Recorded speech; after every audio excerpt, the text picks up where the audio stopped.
Welcome to the Finance Committee meeting. I have some material there.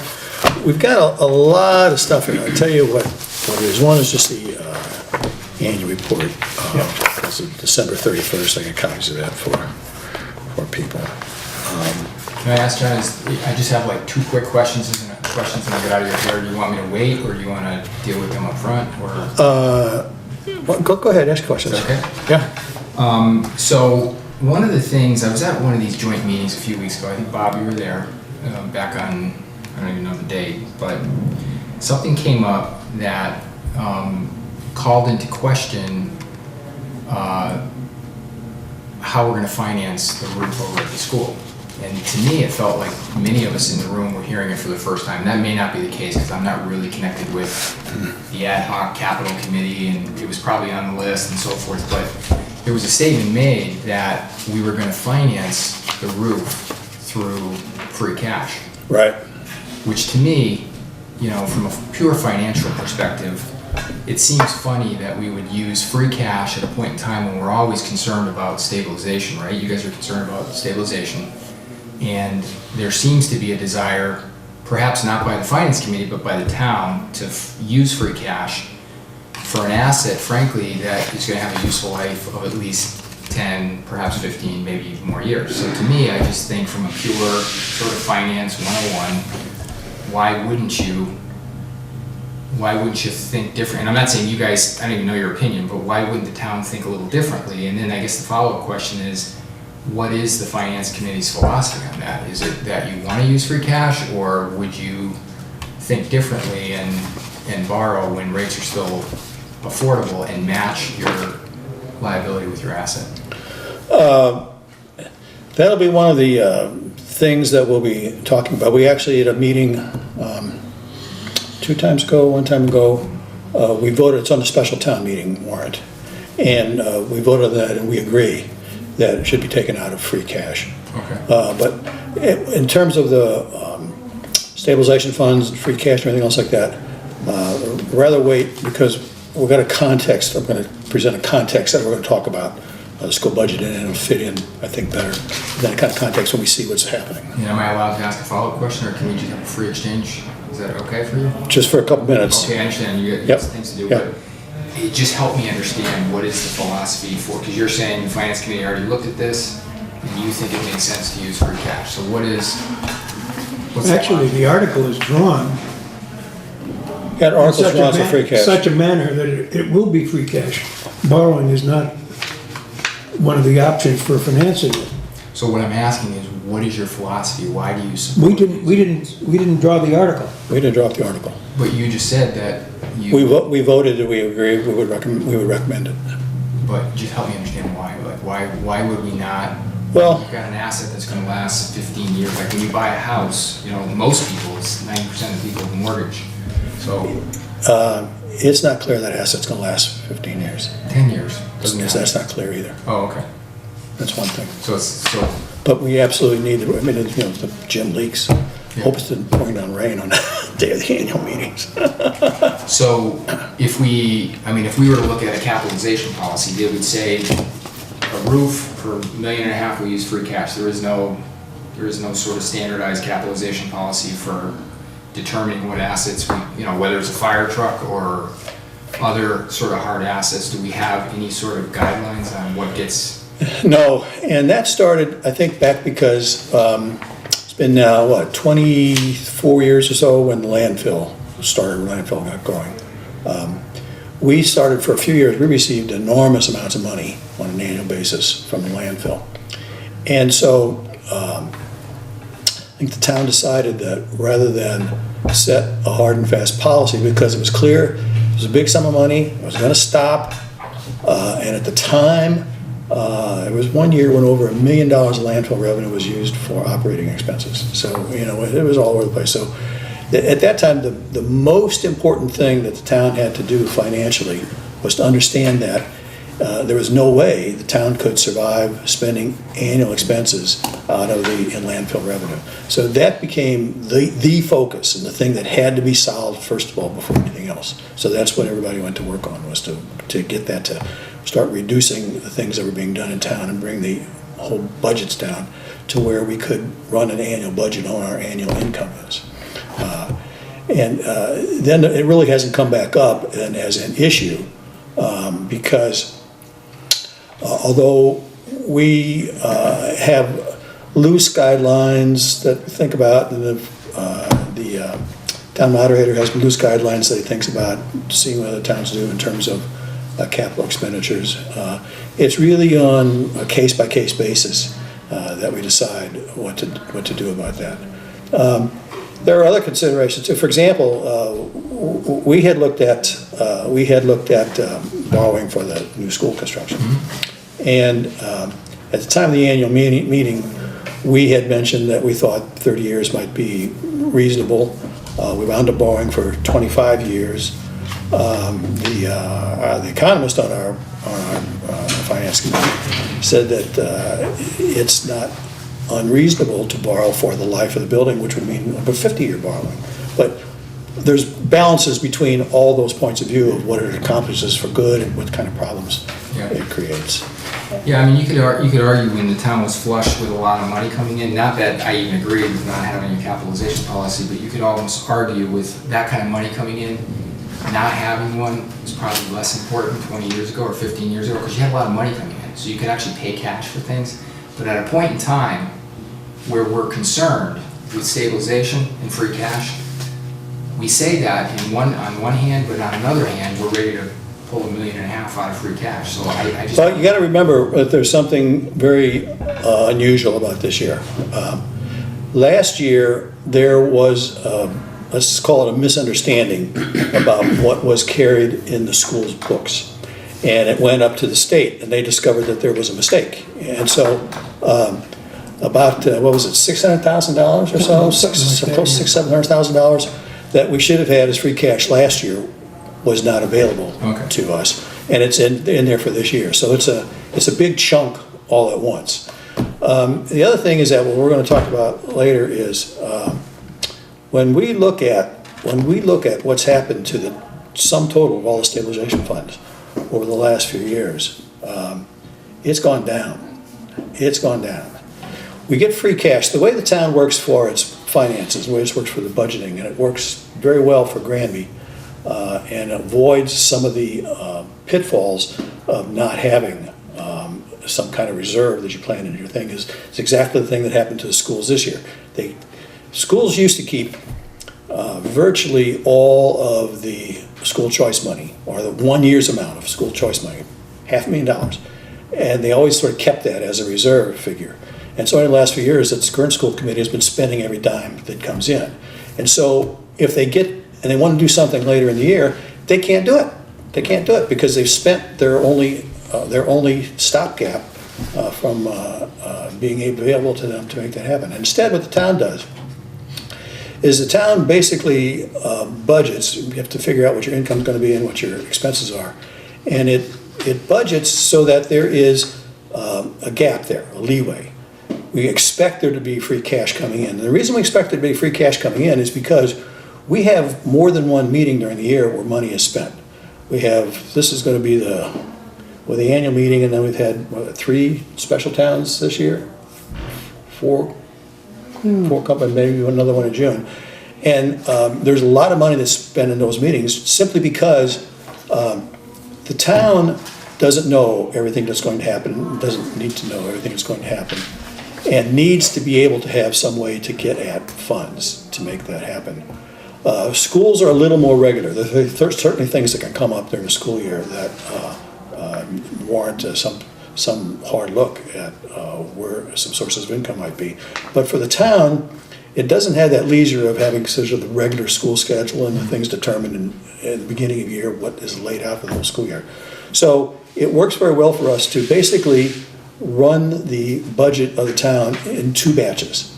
The batch that's done at the annual town meeting, and then knowing that later on in the spring, we're going to have to spend the money that comes in. And we can follow that through the trail of how much we've kept in stabilization funds over the years. And as I said, we're going to show later that we're down a lot from a few years ago. And it's going to, I think, call into question of are we overspending again in town?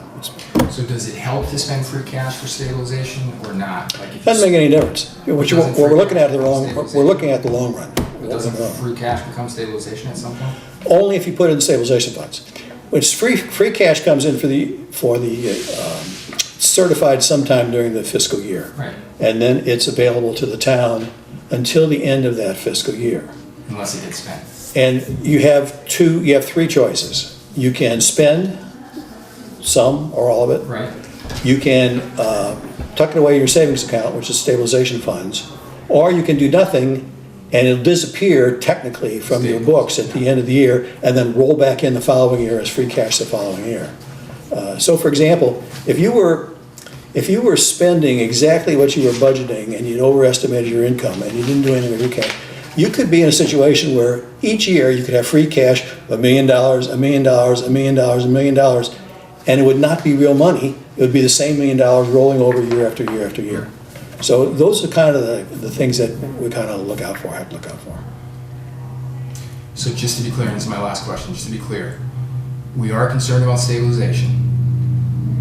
Well, what we're concerned about is it going down.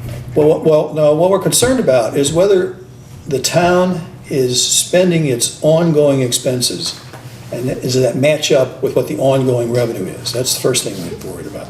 Second thing is that we have some medium-sized capital items from time to time. How are we going to pay for those?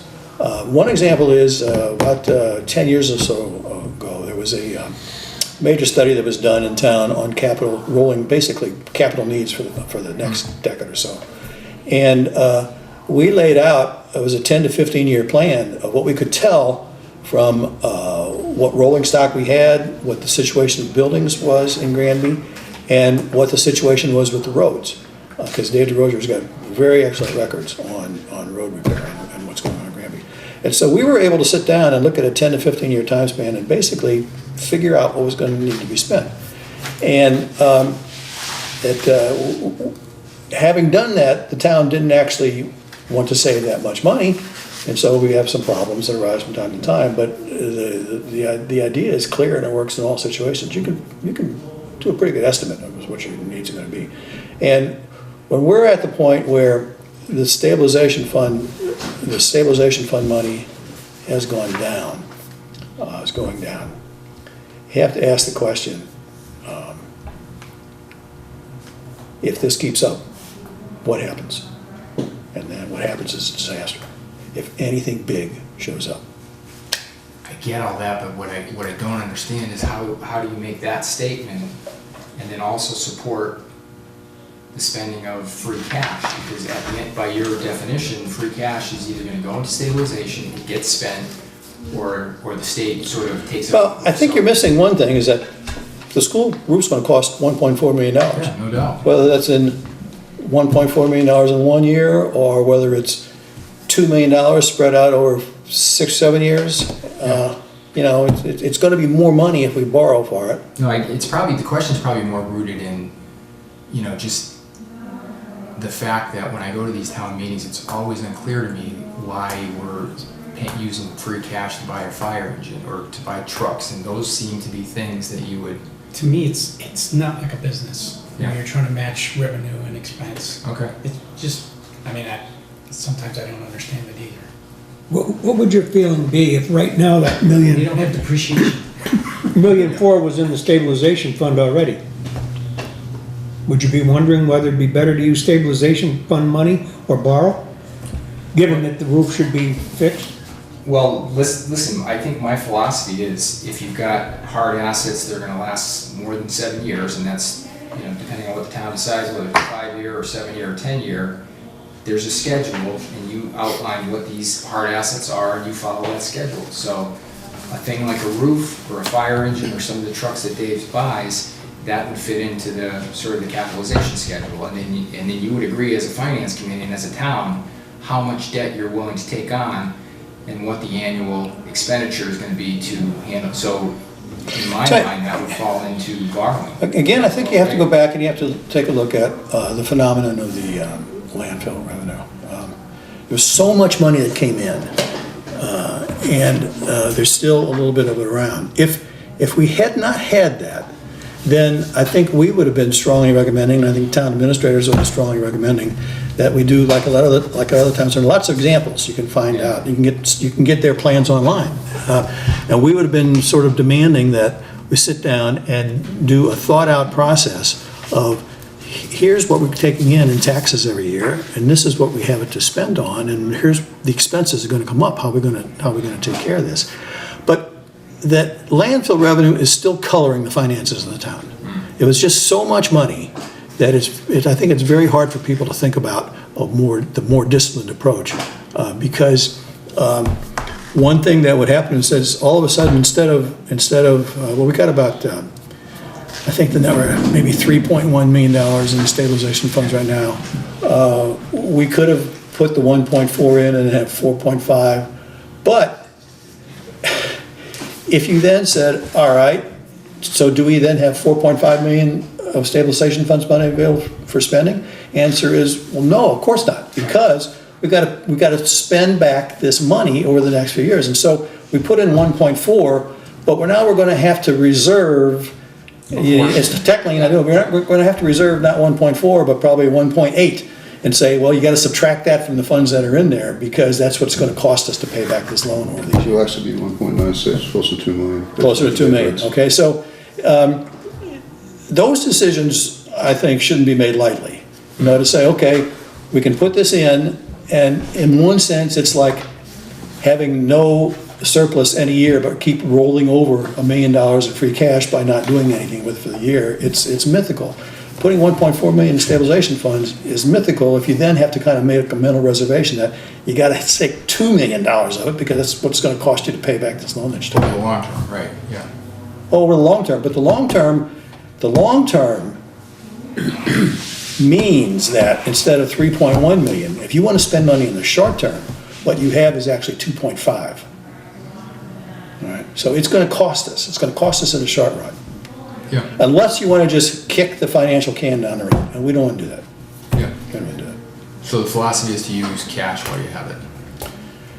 When Use we free have cash. when we have a system that says the reason that we have free cash is because we knew that there were going to be things which were coming up. We didn't know specifically, but every year things come up. And we knew we were going to need to spend money on those.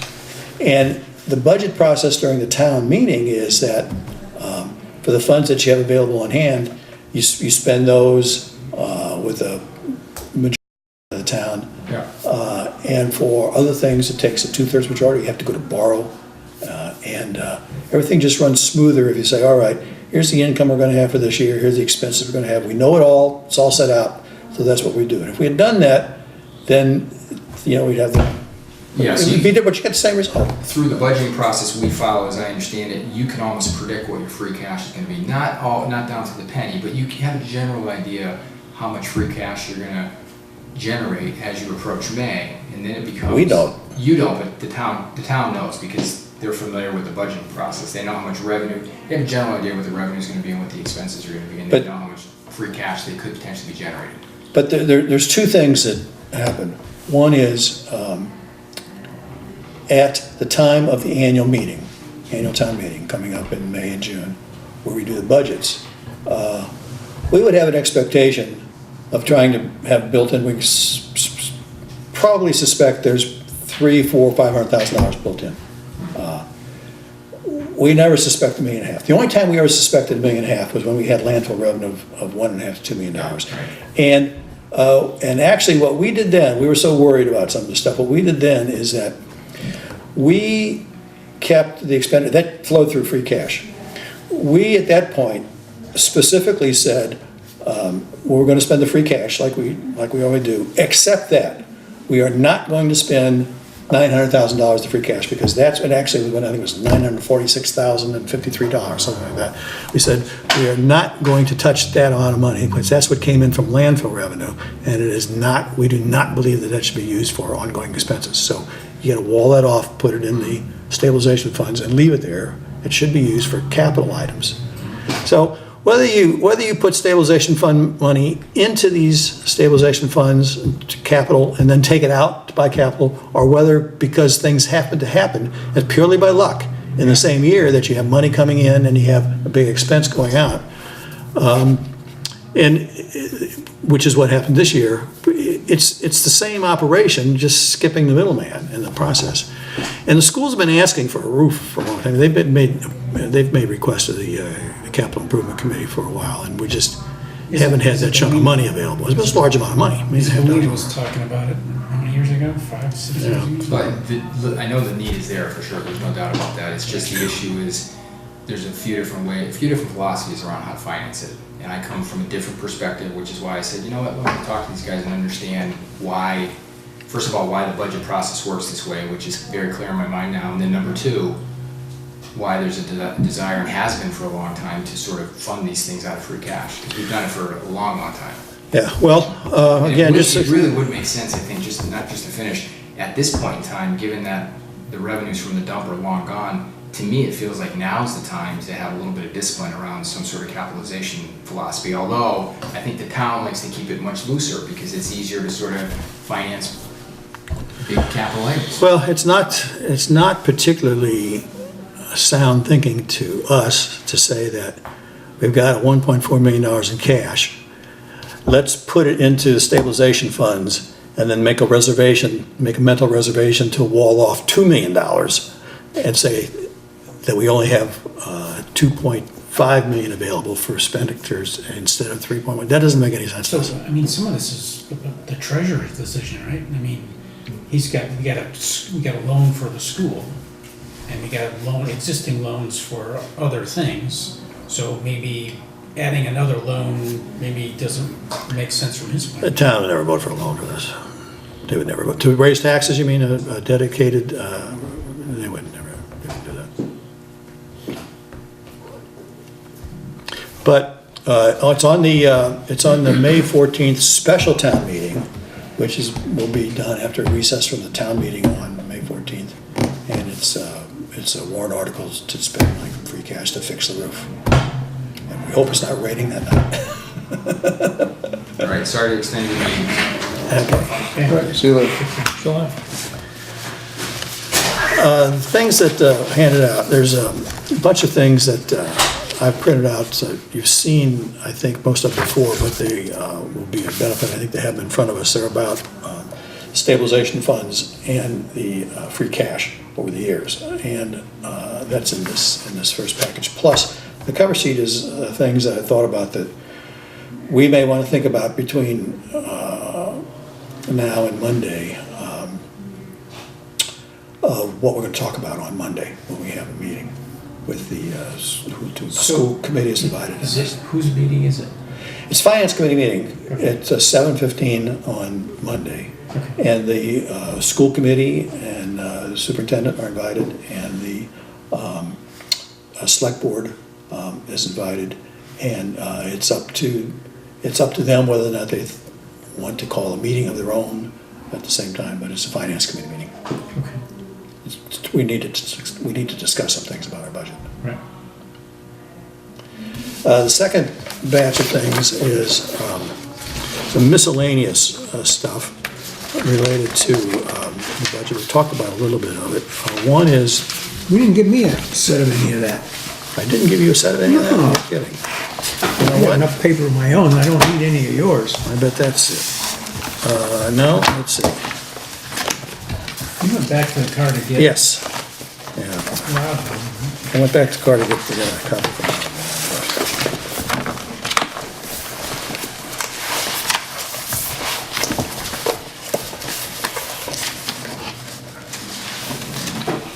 Okay, I hope I didn't give you, did I give you 2 copies of the? I don't know what you gave me.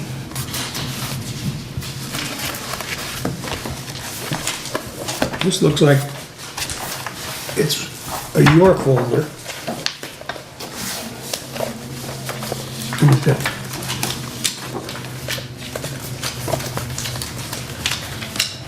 stuff about the, Yeah, these are on. identical.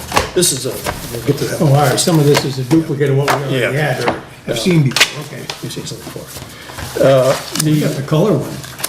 You got the color one? Yeah. I think they're all in color. The originals were in color? Let's see, maybe not. The color one was the original one. He likes you best. You got the color. I got it on the computer. Get the color that way. Let me see.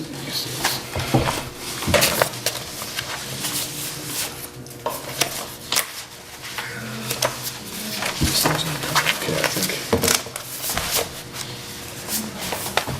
All right, all set? Okay, the second thing is a collection of stuff. One is, which I think we'll go over, we can read them tonight, which I got since our last meeting, and one talks about the requirements for transporting students and where the bills should be sent, basically. And then there are some questions. Chris had sent some questions about the school budget to Mr. Shapoulis, Mark Shapoulis, and these are the answers that he got back on those. You can look at those. There's some interesting things in there. And then this is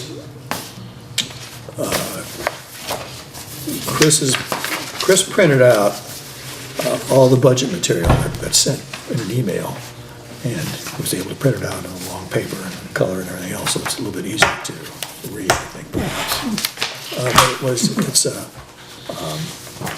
basically an easier version for us to look at and to get at some of the figures than the version that came as an email.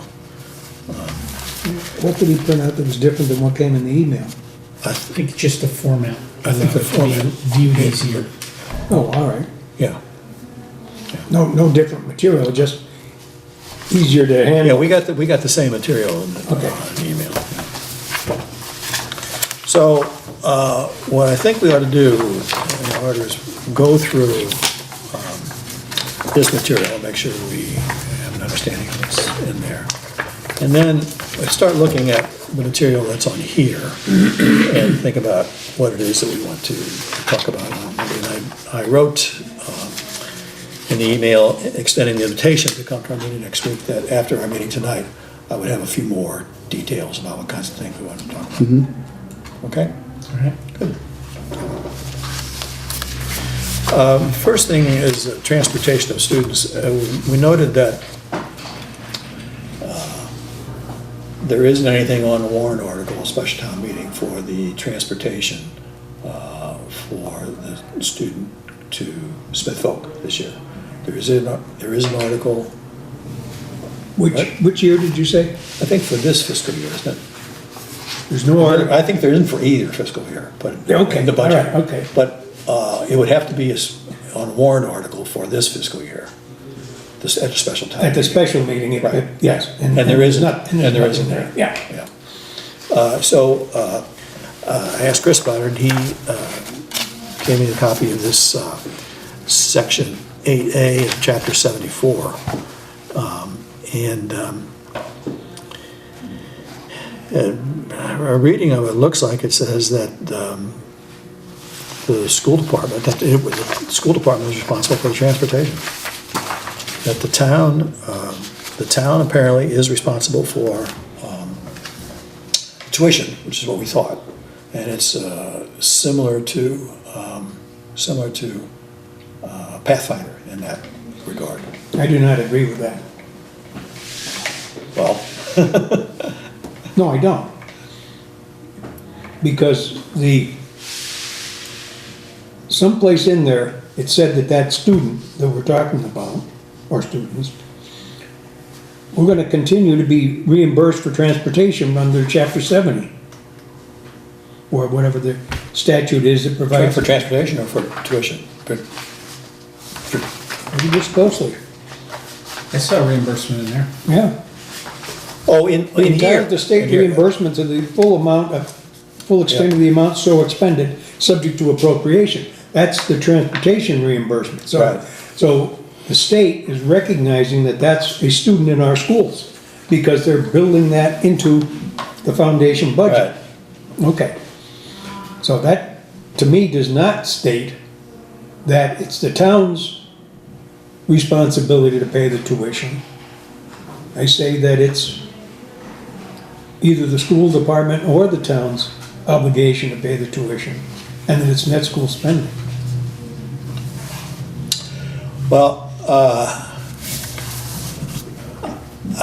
my impression is that the issue is murky enough that I believe that after all the dust settles on this, Chris is going to get together with the appropriate people at the state level and ask them the specific questions about the students going to different places. You got students who can go to other districts. Students can go to any school in Massachusetts. You can, and we belong to Pathfinder, which puts us in a different kind of category for everything involving Pathfinder, including the Chapter 70 money for that goes directly to Pathfinder. And they have a foundation budget, the same as, Foundation. I mean, they're no different than the Granby school system in that regard. And they even have a charge for retired teachers' health insurance. One thing that concerns me though is, I almost get the impression that what you're saying is that it's a school department expense for transportation. But the practical matter is that the town has to provide transportation for the students. And who gets reimbursed?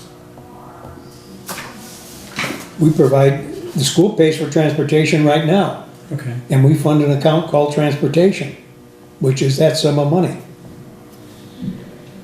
So even though it's not mentioned in the article, it's no question it's a responsibility of the school department. But it may very well turn right back around and somebody comes back to the town and says, and you've got to reimburse us this for transportation because it's more than what you appropriated. Well, you may be right. My impression is that this has come up so late in the year as an article with these complications that nobody's interested in getting it completely worked out before we get to the end of the year. That's my impression. And I've got to say, somehow or other within the town, we've known about the issue of transportation and the tuition since last September when the student went there. We're going to stick our head in the sand for a little longer, hope that the problem goes away. But there's no additional warrants, right? So it's folded into the budget somehow, or? Well, the school department has no money in the transportation appropriation. Okay. We know that. Okay, well, I say we know that, we don't really know that. But there's no additional warrants for transportation for this. Isn't that how we started the conversation? Well, the transportation budget item is a separate item from the school budget item. And there has often been an excess in that budget item. Not always, but there's often been an excess in that budget item. So I don't know if there's enough money to pay for it in what we had budgeted for this year. I don't even know, I mean, we don't get involved in any day-to-day operations of anybody. So it's, the bills for transportation so far this year have to be paid someplace. I can't, maybe the transportation company is letting them slide for 8 months, Running an but seems IOU. unusual, seems unusual. So what is the account that money's been taken out of to pay for this? I can't believe it'd be anything other than transportation, maybe it is. But, and also, you gotta remember this. We vote for a budget for each department for the school for a year. Unusual situations crop up, and the departments are certainly all trained to not spend any money that they hadn't budgeted for, and to seek for a solution if they know they're gonna have some additional expenses. But technically, they've got money. Technically, they got money. Technically, the school's got lots and lots of money because they're not at the end of the school year yet. So, nobody's in arrears, no budget money has been dissolved. There's money. So, the only reason for something to come up is if somebody wants to bring it up, or if they're close to running out of money in an account that they can't swap other money into. But the schools, with the exception of transportation, is an undifferentiated budget. If they have savings in their salary budget, they can spend it on expenses. If they have savings in their expense budget, they can spend it on salaries. And they can So- spend it on transportation. They can spend it on if they transportation. chose. So there's no crisis that arises until the very end of the year if people want to sweep things under the rug for a while. So that's a fact of life in the big city. 17 grand or whatever it is, might be surplus. Don't know, right? Yeah. Yeah. I'm just, by doing nothing about it now, it doesn't absolve or eliminate the possibility of someone coming back on July 5th and saying, we're $17,000 short in our transportation Right, budget. correct, And coming to the reserve fund and, correct. But again, I don't think that, it has the potential to be a complicated issue. It has the potential to take a lot of discussion with whoever the state officials are that advise on these things. my guess is it won't be much of a discussion. Well, I'm sure that that the whole issue has arisen before and there's a standard answer as to the way you're supposed to do it. yeah, it would be unlikely that a little town of 6,000 people would be the first one to come across this as an So issue. we're just looking for clarification on how it works. Yeah. Yeah. And also, I'm not one, we live in a small town, I'm not one for saying one party or another party should operate by fiat. I think there's room for discussion in the sense of understanding about what's happening so that people have time to think about it and change their thinking, adjust their thinking, adapt their thinking, so that everyone understands what the issue is, how it was resolved, and why it was resolved in the way it is. That why, that's the third piece, which is a very tough thing a lot of times for people to get their minds around, as you know. Again, I'm not worried about from a budget point of view, and I have been told that it's going to get looked at, as soon as possible, but probably not, certainly not before the budget season ends.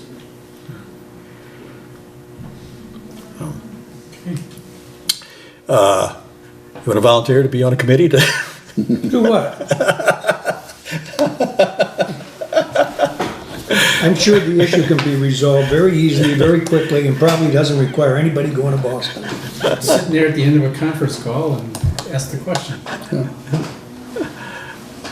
Well, that's, It's, the people who would have the concerns would Sit in be on the phone. conference call, right? Sitting at a table and phone in the middle and.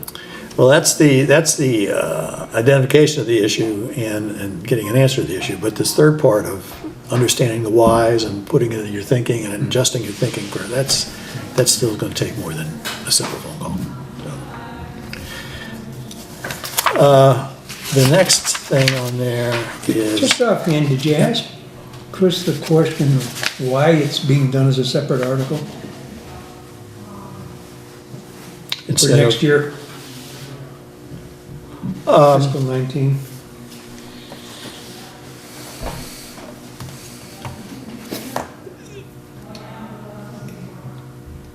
well, I think that you're talking about the tuition for the 2 students for next year.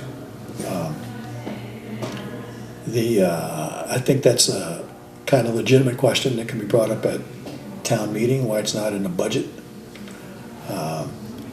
My suspicion is that it's the same as this, that perhaps the language isn't completely clear to both sides of the parties on this question. And you could spend a lot of time arguing about it beforehand instead of afterhand. Well, my question to me is very simple. Did the school department ask to have it done that way, or did the town administrator do it that way? It had to be one of the two of them. There's no one else.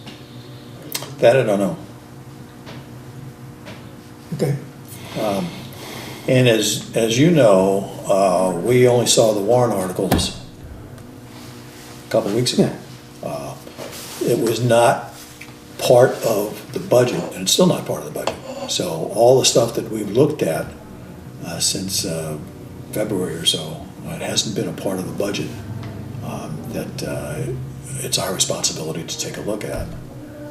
Warrant articles operate, they look like they're part of the budget, but apparently they really operate technically No, outside the it was budget. just added to the, as a warrant article, Yeah, certainly after we started yeah. looking at everything.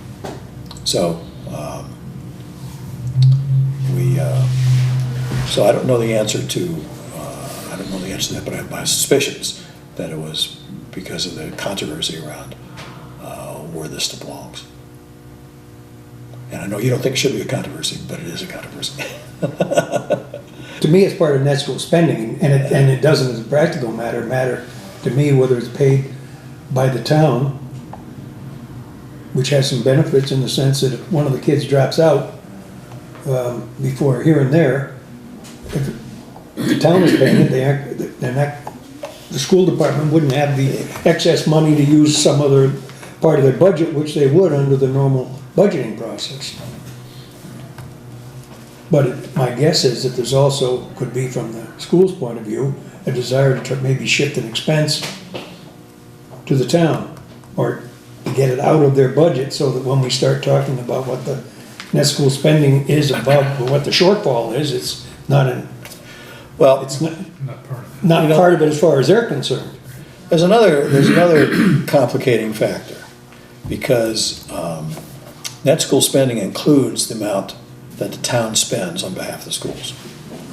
And that doesn't make any difference what budget it comes out of. The town expends the money any place outside of what's given out of the school budget, and it turns out that it's judged to be part of net school spending, then it comes in a roundabout fashion out of the budget the following year. Well, actually, it would come out, no, it would could come out of it this come out, year. yeah. Well, We judge what's going to happen. to my way of thinking, if it's determined that it's a net school spending right now, the town contribution just increased by $35,000. Well, Because it's not, that would be an expense that's coming up. It wouldn't be something that you paid in the past. there's another, as we all know, budget games can be played. And the question of if this were included in the school budget, or if they needed to come up with an extra, what is it, $35,000? Would they in fact say, look, this is an unexpected expense, and go to town budget meeting and say, besides the budget that's been set out, we want an additional $35,000. And so there's that mechanism too. It all adds up to, there could be hours and hours spent on discussing this. And the principles are important, but when you think about all the things that could lead to for other ways to get at the money, we may be better off just to wait and get this issue resolved with the state involved in telling us an This is the way answer. it's supposed to be, and then we do it that way. And then we do it from there on. I would hazard a guess that the superintendent of schools could pick up the telephone tomorrow morning and within 15 minutes have an answer to the questions that we're going through.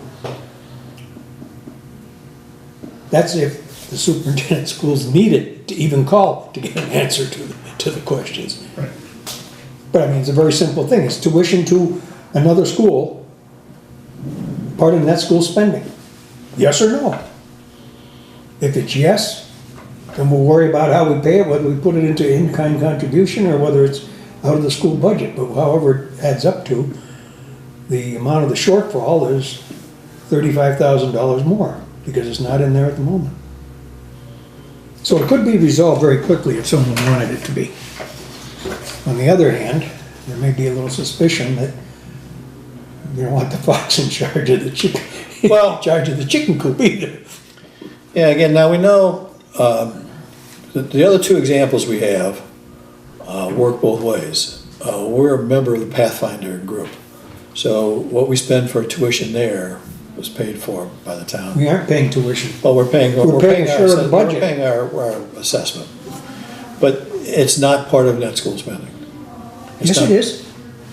Pathfinder has a net school spending requirement, just like Granby School District does. Right, but it's not part of our school district's net school spending. No, no, All right. that's correct. It's not Yeah, part of, it's obvious part of somebody's, but it's not part of our school district's net school spending. But we also have students going to charter schools. And that is part of net school spending, because that comes back as a charge from the state, which becomes part of the town's in-kind expenses. So, I have no idea what the answer to the question is, but I know we have two examples that work in opposite ways. This one we haven't run into before. And we can make a case, I think a case can be made either side that could be resolved probably fairly easily by picking up a phone and asking what somebody's opinion in Boston is. But it doesn't resolve this question of how do you get everybody in the town thinking the same way about this for the future. So that's.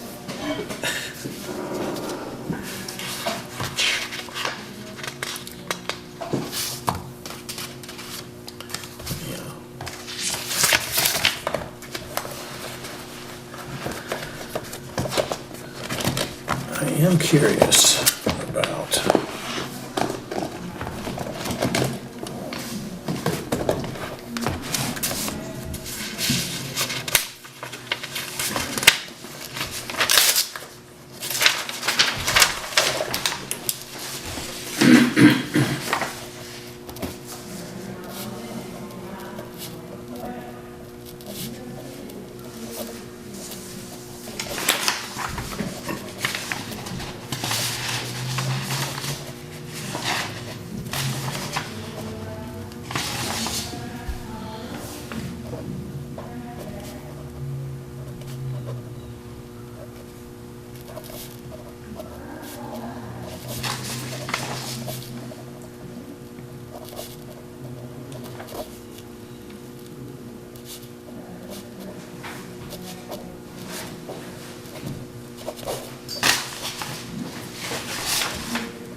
I am curious about these two questions that came up here. Where are this year's transportation costs been paid from? That have been paid so far. you didn't ask for my questions. No, I ducked the question. I didn't ask it on as one of the questions that, I mean, I'm gonna see, I'm kind of curious about that. And the origin of the warrant article. pardon? The origin of the warrant article. Well, that is on my list. Why is this being treated as a separate article rather than part of the school budget?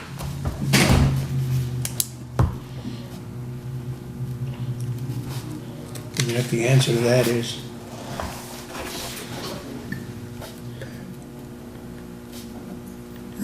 am I correct that the original 682,000 shortfall is really more like 716, since the tuition cost, regardless of how voted, is still a net school spending item?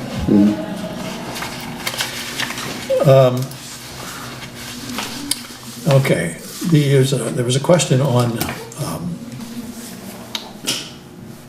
power. If anybody understands this, would you explain it to me? No, the Kearsarge thing? I don't. I read it a few times and, you know, in terms of What are you talking about? the solar credits.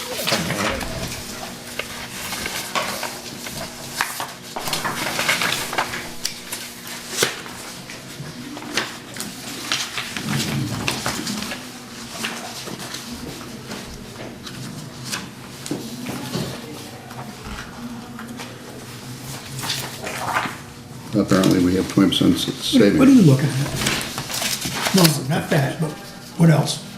Oh, all right, okay. Yeah, it's a small package. In this little one? Yes. Yeah, okay. Yeah. I was looking for, So it doesn't sound like they understand it either, or they're still trying Yeah, to get it under yeah. their belt. So, And it- so the town has a deal with somebody for solar energy, and the school has a separate one? And Chris's question is, if you have a deal with party A, why are you paying party B? Is that, I think that's the question, and I Yeah. think that's the issue, but I was mystified by this.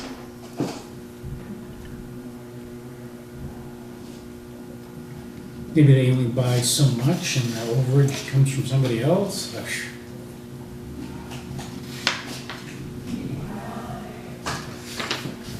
you know, I got a deal somewhat similar to this. I lock in power from, a certain energy company at a certain rate for a certain period of time, but you still have to pay the utility company to bring the power to you, so you're paying like two people Yes. at once. Yeah, I bought credits from a farm run by NRG, which is a big utility out of Houston. And they work with National Grid. And I pay the same amount every month to NRG. And they send the bookkeeping of credits to NRG. And they guarantee that I will receive at least a certain amount every single year.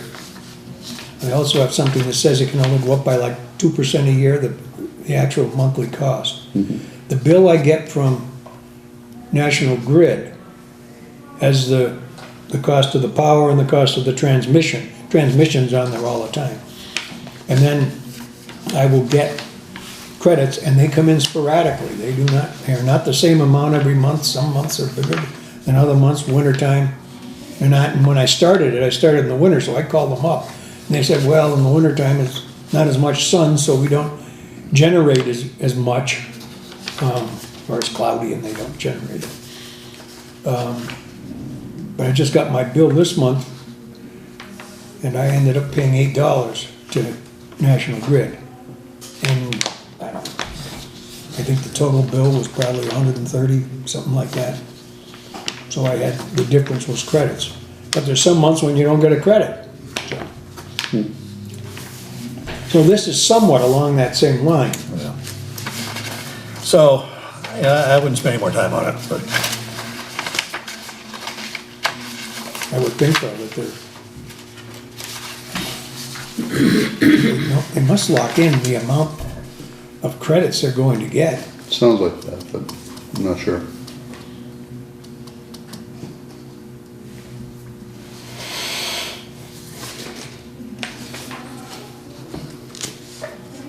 And it sounds like your experience varies what they get every month. Something doesn't make sense here, though.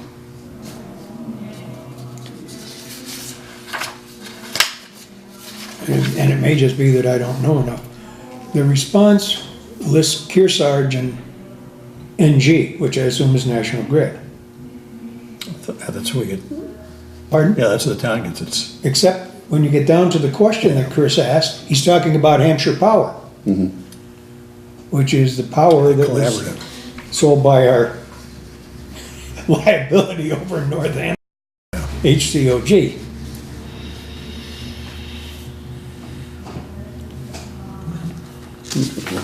Yeah, I mean, we're not gonna, Yeah, it's just that short next questions, the understanding of the budget.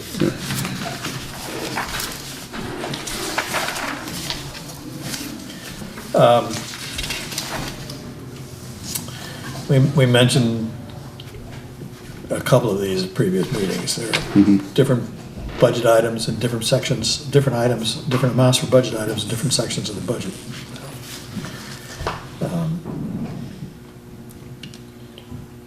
It's always tough to try to review a budget when you start looking at last year's budget amount spent, the next year's budget, and you change it. And, and you can't, no matter which side you're on, you can't win, because if you adjust the budget to reflect the new placing of charges, then if anybody looks at the old budget versus the original old budget, it's different.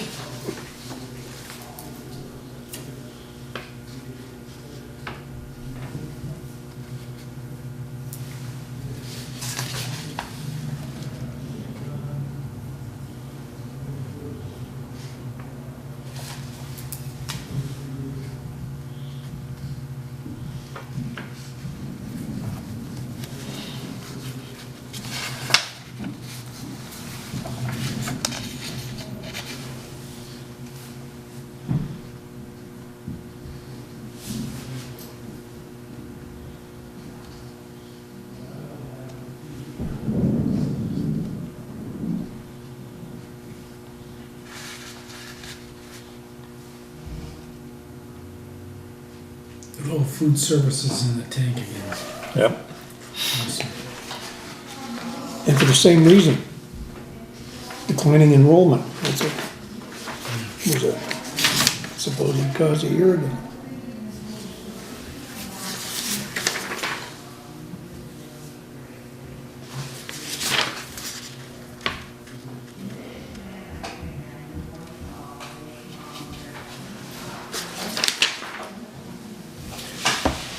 Question 8 here gets at the 3 power companies.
Find number 11 interesting.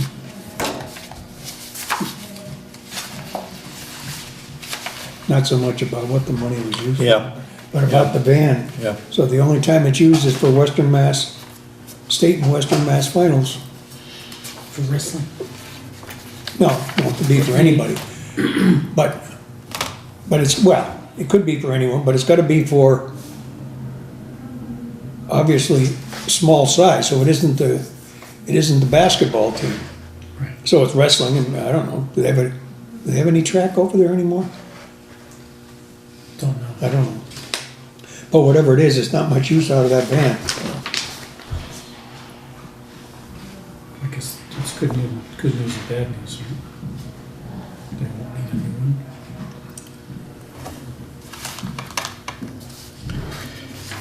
Yeah, I'm going through this stuff. It just seemed to me that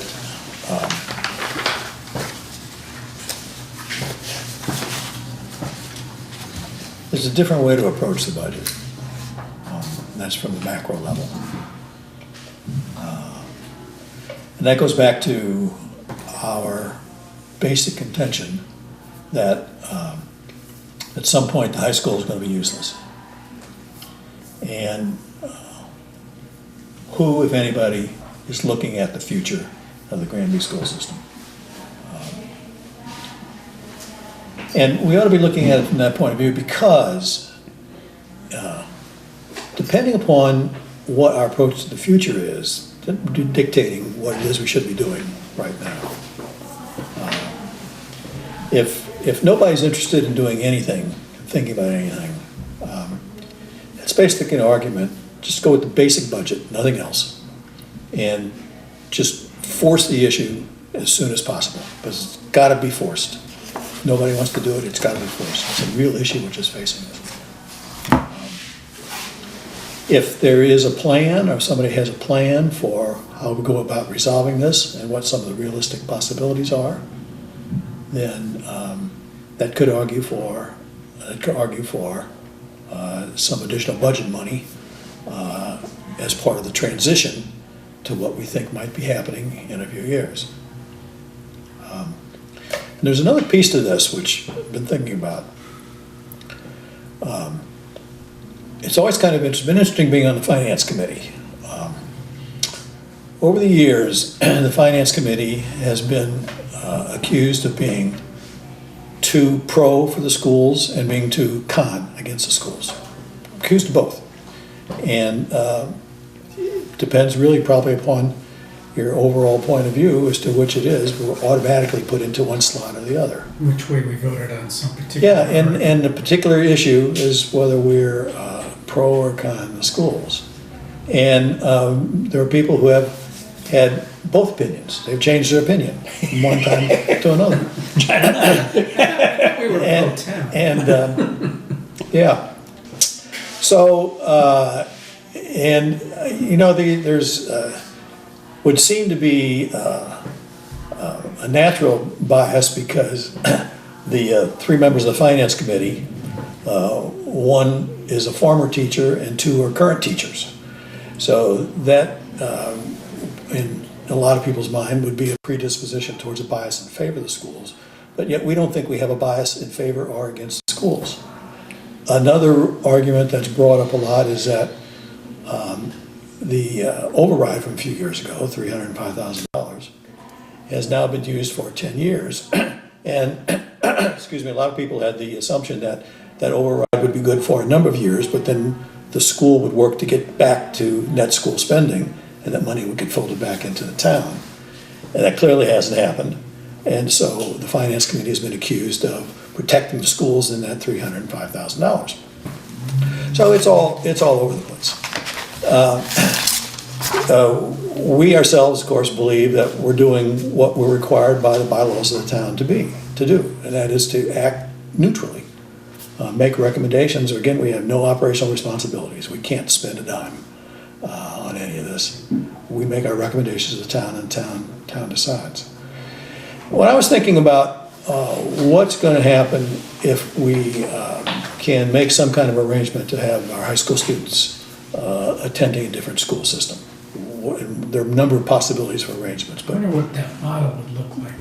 well, don't know. But something is going to have to happen. And I would say that this is not a means to save money, and operational money, because it's not clear that current operational money. The issue is not the operational money, except to the extent that if we keep spending huge amounts over net school spending, we're going to run out of stabilization fund money. But the issue is that the town is never going to vote to build a new high It's the school. building, right? Boils down to the. That's not, and so where's the money going to come from? And if nobody has any idea where the money is going to come from to build a new high school, which MSBA may or may not participate in because we've already rejected it once, then there is a big problem, which is sitting right around the corner. And that's what we should be worrying about. And it may cost us more to send the students to another school district. But again, that's not the issue. The issue is that if we sit back and do nothing, we're going to be in an impossible situation. That's what we're worried about. So I think that that's the kind of thing that we ought to be thinking about in determining how much money goes into the school budget. It's just, it gets away from, well, do we buy a van so we can transport wrestlers to local meets? Or do we charge an extra 50 cents for school lunches? Those kinds of issues really have nothing to do with the issue that's facing the town. The issue that's facing the town is that it costs a tremendous amount of money to build a new school. We've built one. We're going to be paying for that for the next 25 years. And I have not talked to anybody that believes the town would pass another override vote to pay for another school. So that's the issue that faces the town. We've been talking quietly about it for years, but it's gotta come to a point where something is done pretty soon. At the meeting that you folks couldn't make, Yeah, the school tried to talk about a short-term and a long-term plan. Unfortunately, the long-term plan was how they were gonna get money on a long-term basis, rather than how they were gonna operate. Short-term basis is take it out of the stabilization fund, get some free cash, that sort of stuff. Long-term, about all they could come up with was millionaire's tax. It's about the only thing that they Could hang their hat on. could hang their hat on. And How many millionaires are there in town? there's apparently a lot of them in the state, though. there's a lot of students in Boston. Well, yeah, but I mean, if they distribute the money and they do it on any kind of a, well, if they do Well, it that's on a a- population basis is one thing, but if they start doing it on that's a- income levels, that's another. That's at a state level, we need to deal with it on, how do we do it on a local level? Well, I think the problem is that by the time you start getting any of that money, and you're never gonna get enough in No. to solve the problem of the magnitude that they're already at. I mean, last year they were 350,000 shy. This year it's 650. That's going in the wrong direction. And Yeah. and it's 600 a year, or even if it's 400 a year, to say that the short-term plan, maybe that some additional revenue could be found to allocate to the school, say it's a couple of $100,000, like it is the selectmen are proposing this year. You're still $500,000 shy, because the number really is 700,000, so you're 500 shy. That gives you 5 or 6 years before you run out your stabilization funds. And then if you did want to try to go borrow money, you might not be in a situation where you could. Well, you can't, what are you gonna borrow it for? You're gonna borrow it for a new school, that's all. You can't borrow it for operating. So, And you can't operate in a school that's not feasible to live in. yeah, So, shut down because of all sorts of problems. yeah. I mean, You there've can't been, fix the problem because you gotta fix the whole thing at that point in time. Yeah, Every- onesie-twosie it. there've been all these short-term disagreements over the last few years, and the short-term disagreements are self-resolving. We spend the money, we run out of money, that's it. You precipitate the major problem in a short amount of time.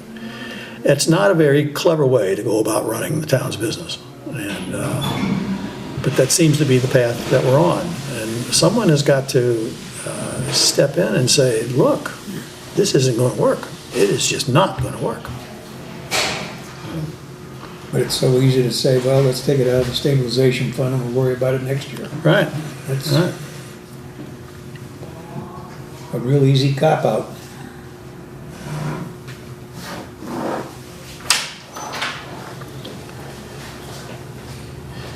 The town meeting serves as the Congress for the town. And if they act like the Congress, the town is going to get the same thing that the country's got. The problems are kicked down the road until all of a sudden there's an avalanche on top of it. I thought you were going to say the roof is leaking. The roof is leaking, yeah. So I think that we want to talk about that on Monday night. I think that we have to ask the people who are the ones that are going to have to do this, the school committee and the select board, are the ones that are going to have to take the lead and say that, yes, we're going to solve this problem. That's the tough question. Yeah, so I think that that's just got to be how we frame what we go about doing for the budget for this year. Now, I've put a bunch of other stuff on there, and it's sort of an expansion of what we started doing a little bit of last year. You know, the enrollments have been dropping precipitously. Costs have been skyrocketing compared to the number of students. The per pupil cost of education has just outstripped inflation by ungodly amounts. Where this guy- There's, yeah, for the top half of the page. Some people don't even want to acknowledge that we have retired school teachers need health insurance. Every other town that we know about acknowledges it, but it's tough to get an acknowledgement of that fact. And yet there it is, it's a cost to the town. So it may be we just have to try to put together some of these figures and show exactly where we stand. Would you like some? Yeah, I would. Just so happens. I won't say they were all here, but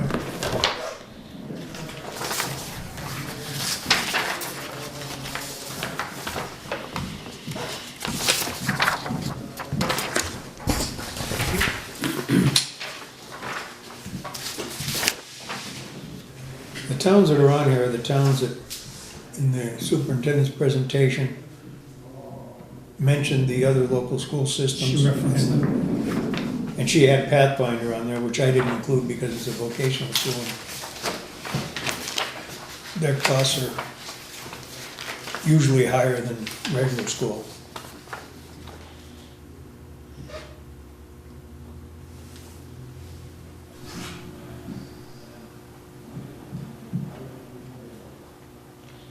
And what I did to it, if you notice right up on top, I have a column retiree insurance, PPE, per pupil expenditure. Right, Ours is not in there right. because it isn't part of net school spending, but the other schools are. So I reduced their total cost per student by the amount that they Equate to us, right? were paying. And we, by the way, ours comes out like $460 odd. So we'd be second high as far as cost per student goes. So in terms of total expenditure per student, we are, Next to the top, Yep. next to the top, either on total or just the in-district cost. now, Maybe, maybe we get there's this another, in our there's minutes. another stat to look at also. And Pardon? another stat to look at also is the stat of town populations equivalent to ours. So we have roughly 6,200 people in town. About 14% of us is student population. We have an enrollment of about 540 students. So if you look at the towns of Harvard, Berkeley, Topsfield, Mattapoisett, Lee, they are all about the same as we are, you know, in terms of population and student enrollment and stuff like that. When you look at that, we're actually right in the middle. They spend anywhere from 12,000 to 16,000, so a bit of a different slant on it. What I was just picking the schools that they used where they Yeah. said, actually what I started out trying to see if there was a correlation between how much net school spending was going on and how much they were costing, because the amount over net school spending is sort of a function of where it was when it started 20 years ago, or 25 years ago, I guess now. Because we could have been high on net school spending all the way along. And consequently, we haven't added much money to it. So that's the premise that I started out, and since it was people around here, I feel comfortable comparing people in this market. When you get to Yeah. some of the eastern parts of the state, some of the expenses, the wage scale is probably No, it's way higher, a lot higher. yeah, but they also have way higher property valuations, so. Yeah, I was gonna say, Well, I'll tell you, I had Long Meadow on here. I took it off because I narrowed it down. I've got it on another spreadsheet at home.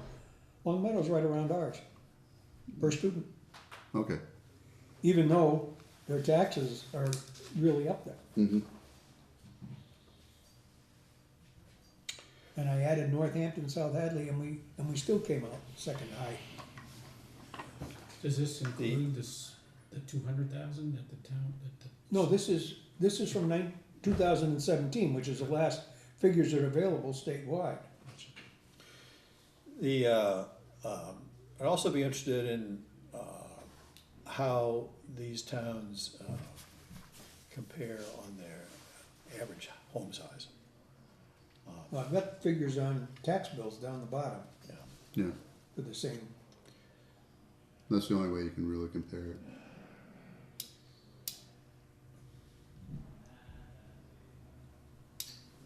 But Well, what I'd be curious about is, in addition to the data you have here, is for the towns I've identified that are similar population size to us and similar student enrollment, what their tax rates look like compared to ours. Because that's the issue here. We have bottom quarter property valuation, basically, from across the state, one of the higher tax rates, and as a result, I'm still higher kind of interested in student population expenditure. the average value of the house, because I know that, The average value of the house going to the 2010 census was, well, no, you can get by the assessed value on Yeah. the website. it's roughly 226,000. For Granby, yeah, but I might even have that written down on a piece of scratch paper. Because I was looking at that today. there's a town on, it's either on the Cape or Nantucket. It has the highest property values in the entire state. Mm-hmm. And has probably the lowest tax rate. And the tax rate is like $1.45 a thousand. The homes are worth ungodly amounts. So, Well, it's either Chatham or and, Nantucket. yeah, so, you can kind of get a different perspective on how much people are spending compared to what you would expect them to spend from the sort of houses that they live in, and sort of the economy of the area, which dictates that. Long Meadow's average tax bill is pushing twice ours. Mm-hmm. But what's the tax rate? Pardon? What's the tax rate? Can't remember. It's not much different. No one, their tax rate is, they have the highest tax rate around. I mean, the homes are the most expensive. Expensive, yeah. But their tax rate is something in excess of 20. Okay. Because I was saying, geez, they're running out of room up to their Yeah. maximum levy. Yeah, they're over $20. Yeah, I mean, I'm gonna say like 23 or 22, somewhere's in there, which means they can't do too much in the way of overrides. No, We're we're at 18. we're at 19 something now. Yeah, 19, it's over 19 this year. Well, Because this year the school tax bill kicked in. yeah. And I looked at overrides in these same towns, and they haven't had much in the way of operating overrides for operating expenses. They've done a lot of capital stuff Yeah. and debt exclusions, obviously. Yeah. Schools are a common thing, but not for operating expenses.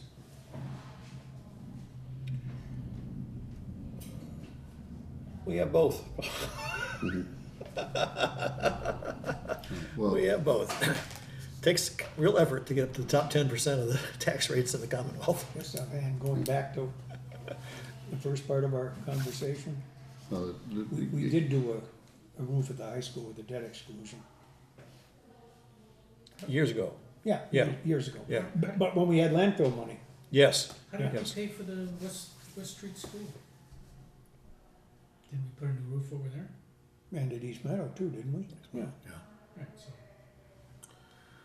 I can't tell you whether we borrowed out of those or not. stabilization, Pardon? out of stabilization. I don't remember. There may have been enough money in stabilization to do the East Meadow roof. I don't remember. And I may have it in the material that I handed out.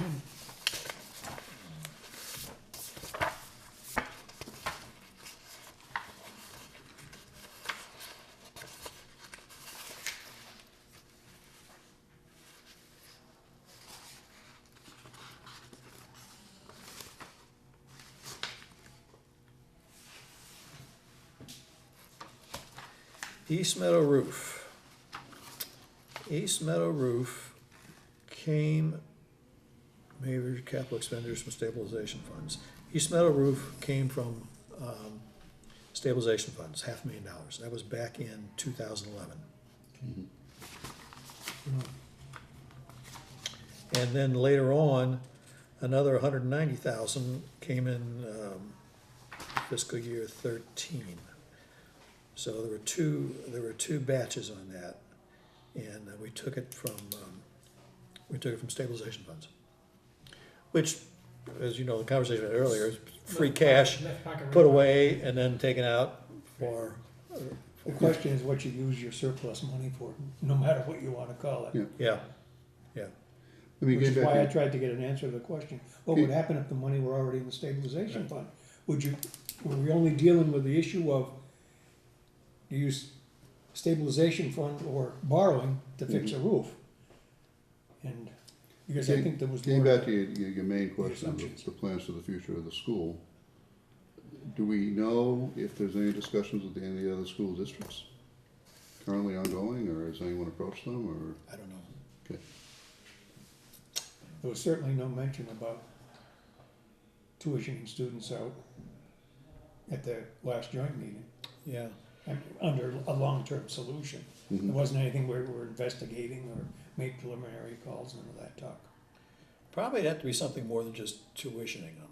It'd probably have to be some kind of arrangement. But it could essentially look like tuitioning, but you've got to take care of everybody. It would be considered a tuition, Yeah, but there'd have to be an agreement, obviously, to yeah. take however many you've got. Because we've still got, and you've got the question about what do you do about students with special needs, particularly very special needs. What do you do about that? So there are a lot of I know it's not if it were an easy solution, I'm sure every town in the Commonwealth would. We're doing it, but there's no. But there's no easy solution. But there is an easy way to run out of money. That would not be a 10-minute answer Yeah. down in Boston. Yeah. Okay.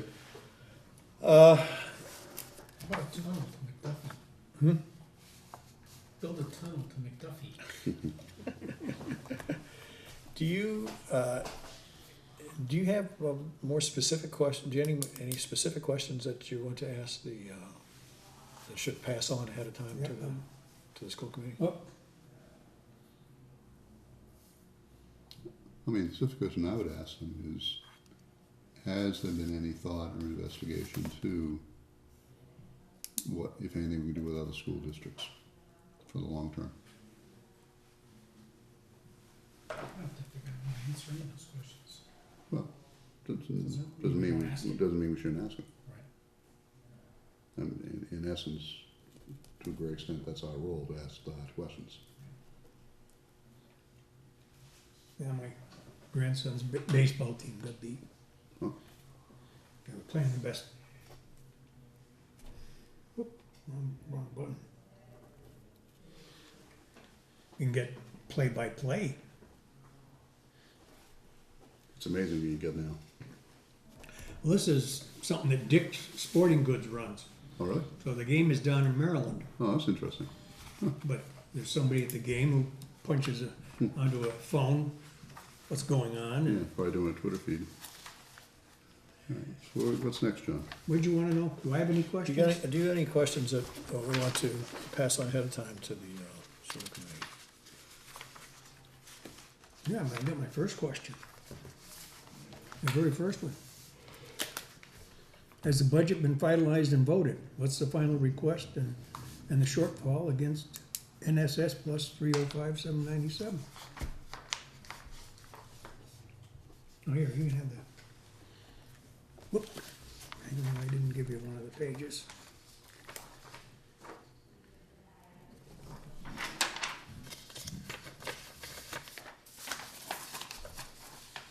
Or did I? Oh, that's an old one. Yes, I did give it all to you. I changed it and left a piece from the old one in.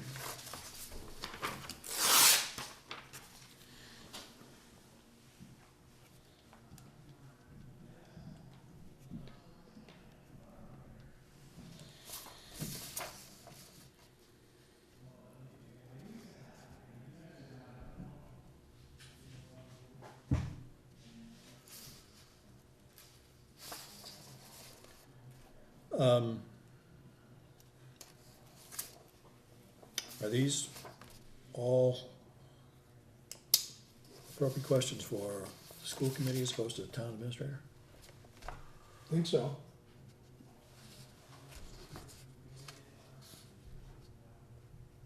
Which one would you, Well, it's a question what Smith Folk thinks. Well, we know there's a difference of opinion. no, we don't. I don't know that. All I know is that there's an article. And if superintendent says, I asked him if he put an article on, that's the answer to the question, or I don't know why. That means he put it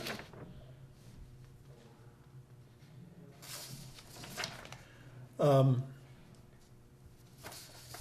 Okay, you want to, the question in the last one, do you want to write down where it's being reported? And I don't have the slightest idea. You don't have the slightest idea? No. So it's, I can take a guess, but I don't know. That's not teachers, that's regular employees. And it's on the in-kind contribution report as to how much is for retired teachers.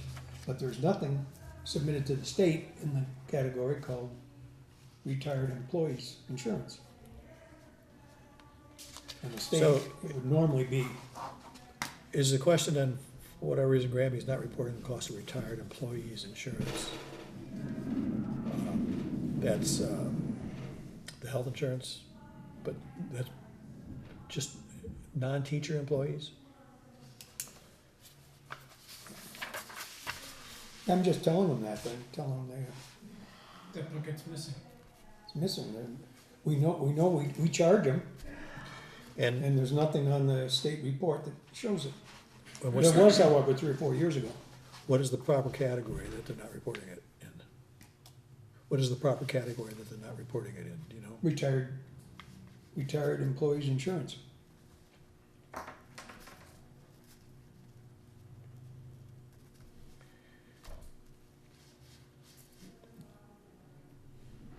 Okay. It ain't gonna change anything, I mean, it's really just telling them that, Some other bucket that's. yeah, it's probably in with Right. the whole health insurance thing, and they didn't break it out, that's my guess, but Okay. Isn't it supposed to be public knowledge as to the number of transfer students or school choice students that you have in your schools? yeah. That's not a secret, No. is it? So I'd like to ask that question. She gave it to us, didn't she? I did, when? Was it on the?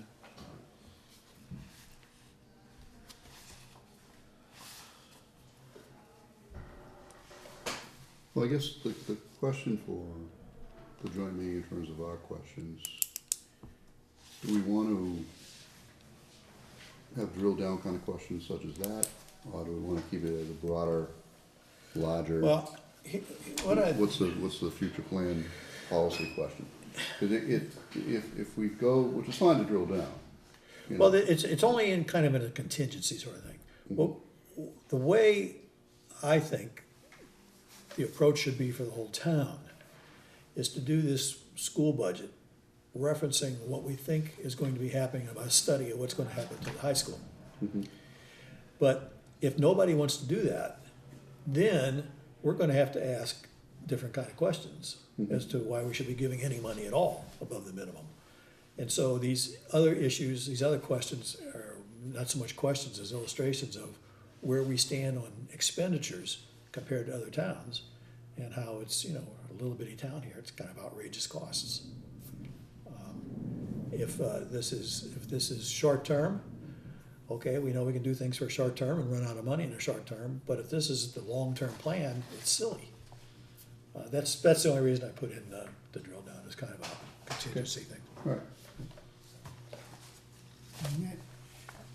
I mean, that doesn't give you right to the penny, but it's on a graph, it'll give you a pretty good indication of. Okay, good. I'm interested in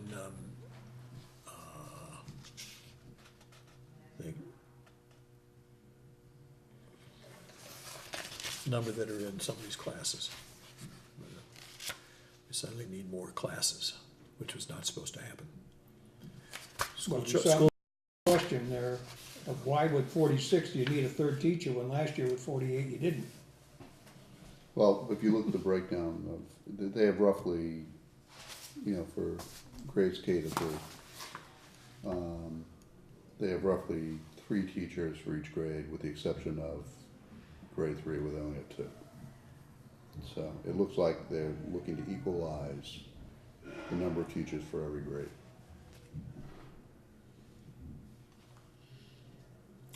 it's worth a question.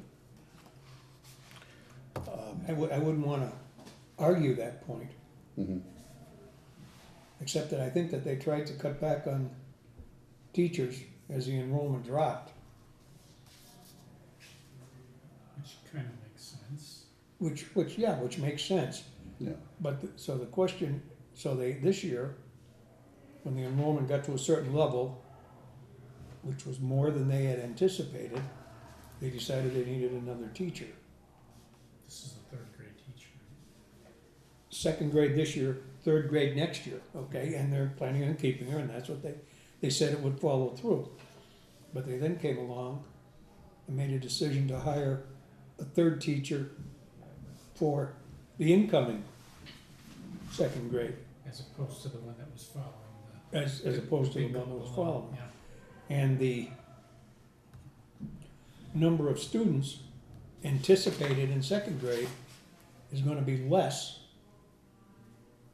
this September than it was anticipated to be a year ago, when they only had 2 teachers. In other words, a year ago, they anticipated 48 and they had 2 teachers. They're going to have 24 in a class. This year, they've got 46 kids coming in and they want 3 teachers. So they're changing that. So you're down to 15 and a third. And what are the other sizes above and below? I mean, How many students in first grade or fourth grade? look at this fourth thing grade there again. are 37, fifth grade there are 37 Per class or 2? per class, for fifth grade total enrollment. So they're Total, talking total enrollment, We have 589 students total in town. not per class, per grade. Right, so we're down to 15 is what Bob's talking about? No. It would be. Well, it could be, yeah. I mean, if there's 46 anticipated, Mm-hmm. and they're going to have 3 teachers, that's 15. Oh, okay, yeah, in terms of, yeah. Grade 6 is what? 19. Grade 5 is 24, and they only have 2 teachers.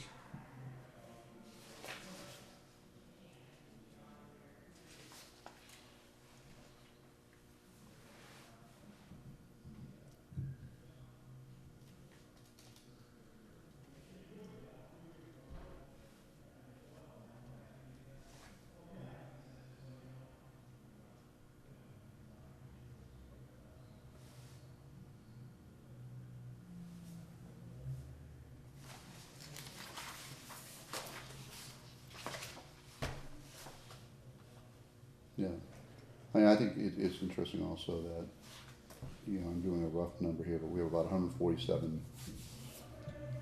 staff associated, staff teachers, paraprofessionals, administrative assistants associated with the school system, 147 employees roughly.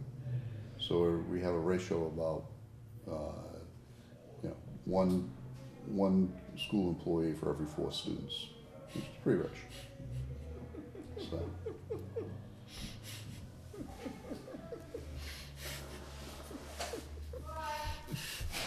Yeah, that's not all teachers, that includes, Janitors yeah, includes everyone that they say goes to the school, custodians, that type of thing. But still, Yeah, I do have a copy of this from you. Oh, all right. What's it showing here for choice? right.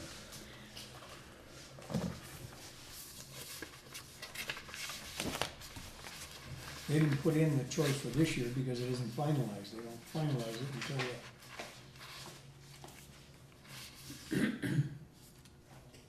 They don't know how many students they had? No, they know how many students they have. Yeah. But the state doesn't finalize until the end of the year what the payments for school choice are going to be. Yeah, and you may not be, so you may not be able to compare yourself to other students, but you know how many school choice students have shown up. Has the state ever reneged on paying for a school choice student? No, but the numbers can change, and they do it on full-time equivalent, so if you've got a kid in that left on December 1st, you're only gonna get September, October, November, 1/4 of the reimbursement. So that would be a .25 student. What's we Well, got? 7 months into the school year, you better have a pretty good idea Yeah. of being able to project out what's happened in the last 3 months. You can predict that with a 95%. Yes, but the state is gonna make a determination on what that number is. No, but in terms of telling the town what you're doing for operating, you know that. Just like you have retired teachers. And that they're getting health insurance and you're paying for it. Okay, You know? Apparently, they don't show that anymore. Oh, there it is, in one. so I've got According to the, this, it was 82, as of October 1st of 2017. That's their reporting date, that's the reporting date. the first reporting date. And then they have to, Adjust it later on, yeah. yeah. Probably give it a. Since this is as of December 31st, that's Yeah. the correct date, I guess. I put all this backup material here together so you can look at it, but I think that what I'm trying to do is put together some of these statistics that I'm talking about up front, a couple of them will be questions, and we'll have those to hand out, and probably, maybe they ought to be published in our minutes. Some of them become part of our minutes maybe, and published as part of our minutes, so the town can see some of these things.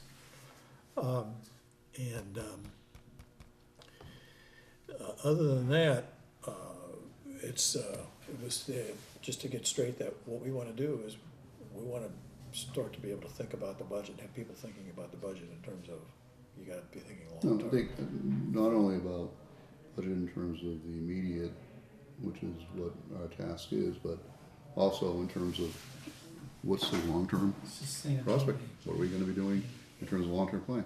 One of the issues for the town is we don't really have, from what I can see, any real forward planning at all.